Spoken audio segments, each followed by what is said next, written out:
Assalamualaikum warahmatullahi wabarakatuh. Perkenalkan, kami dari kelompok 3 akan menjelaskan hasil diskusi kami mengenai PPh 21 pegawai tetap dengan penghasilan tidak teratur dengan anggota kelompok Vanisia, Tiara, Leoni Clara, Rizky Amalia, Harisma, Muhammad Patrio, dan Zahra. Merujuk pada pasal 1 angka 16 per 16/2016, penghasilan pegawai tetap yang bersifat tidak teratur adalah penghasilan bagi pegawai tetap selain penghasilan yang bersifat teratur, yang diterima sekali dalam 1 tahun atau periode lainnya, antara lain berupa bonus, tunjangan hari raya atau THR, jasa produksi, kantin, gratifikasi, atau imbalan sejenis lainnya dengan nama apapun. Materi yang pertama yaitu PPh pasal 21 pegawai tetap atas jasa produksi.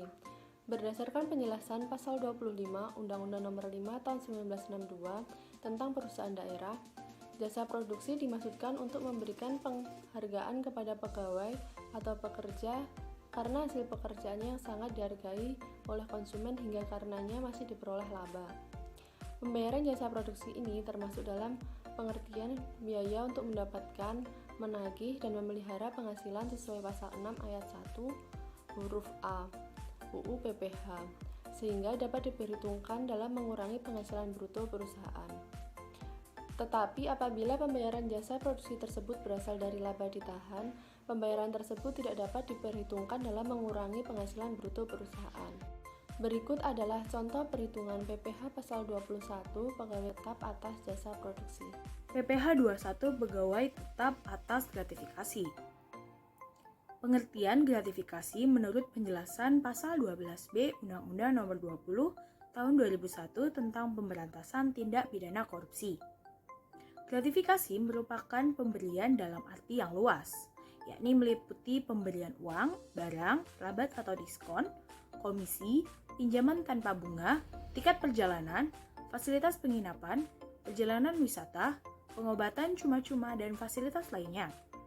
Gratifikasi tersebut mencakup pada gratifikasi yang diterima di dalam negeri maupun yang diterima di luar negeri, yang dilakukan dengan menggunakan sarana elektronik ataupun dengan tanpa sarana elektronik. Seperti halnya dengan bonus dan jasa produksi, pemberian gratifikasi merupakan deductible expense selama gratifikasi yang diberikan tersebut tidak berasal dari laba ditahan atau retained earnings perusahaan. PPh 21 pegawai tetap atas Tantim. Diambil dari KBBI, istilah Tantim merupakan bagian keuntungan perusahaan yang dihadiahkan kepada karyawan.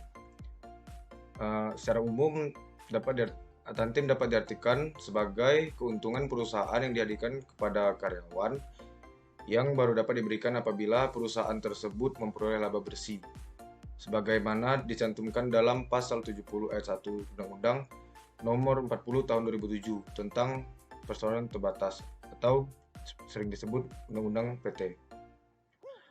Tantim dibagi berdasarkan aturan yang dibuat sendiri oleh perusahaan tersebut, dan Tantim diperoleh atas usaha aktif penerima sebagai bentuk penghargaan.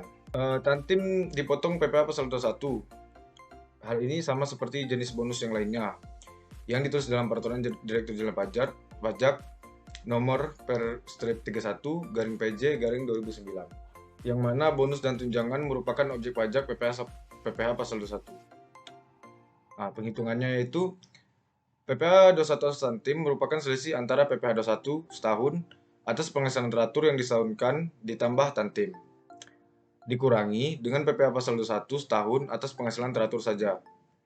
Selanjutnya, baca penghasilan pasal 21 untuk penghasilan pegawai tetap atas bonus. Berdasarkan Peraturan Pemerintah Nomor 78 Tahun 2015 Pasal 6 Ayat 2, bonus diklasifikasikan dalam pendapatan non-upah sebagaimana tunjangan hari raya. Bonus diberikan oleh pengusaha kepada pekerja atas keuntungan perusahaan. Penetapan perolehan bonus untuk masing-masing pekerja diatur dalam perjanjian kerja, peraturan perusahaan, atau perjanjian kerja bersama.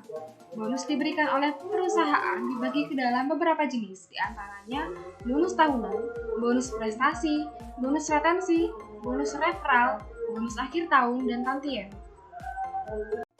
Premi tahunan merupakan biaya yang harus dibayar oleh peserta asuransi pada setiap awal permulaan tahun sebagai tanggung jawab keikutsertaan dalam program asuransi setiap tahunnya. Besaran nominal premi yang harus dibayar oleh peserta tergantung dengan jumlah yang disepakati antara dua belah pihak, yaitu pihak perusahaan asuransi dan peserta.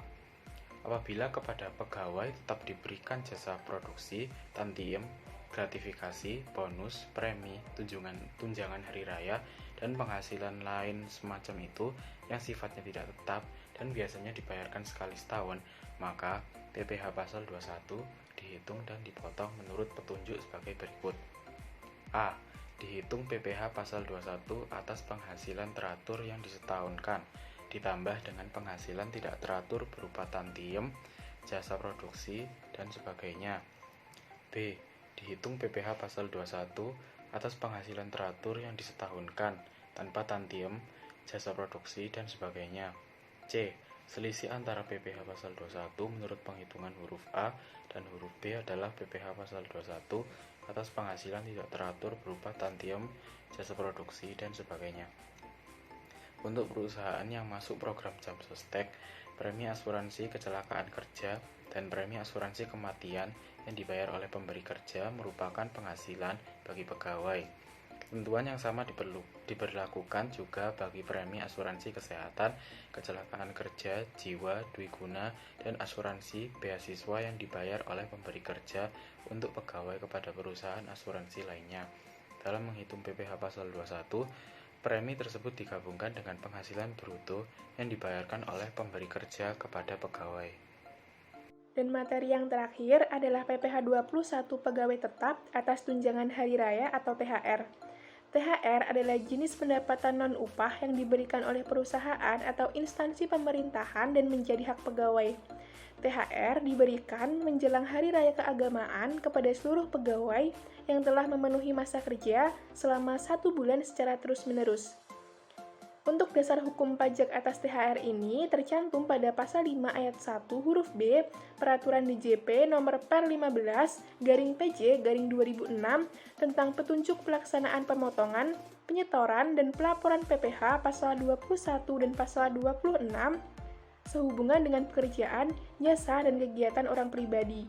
THR merupakan penghasilan bersifat tidak tetap yang diterima setahun sekali, sehingga untuk menghitung nilai pajaknya tidak perlu disetahunkan. Maksud dari kalimat tersebut adalah penghasilan per bulan terlebih dahulu dikalikan 12, yaitu penghasilan setahun, kemudian baru ditambahkan dengan tunjangan hari raya. Hasil penjumlahan penghasilan setahun dan THR disebut dengan penghasilan bruto setahun. Sekian presentasi dari kelompok kami. Jika ada salah dan kurangnya mohon maaf. Wassalamualaikum warahmatullahi wabarakatuh.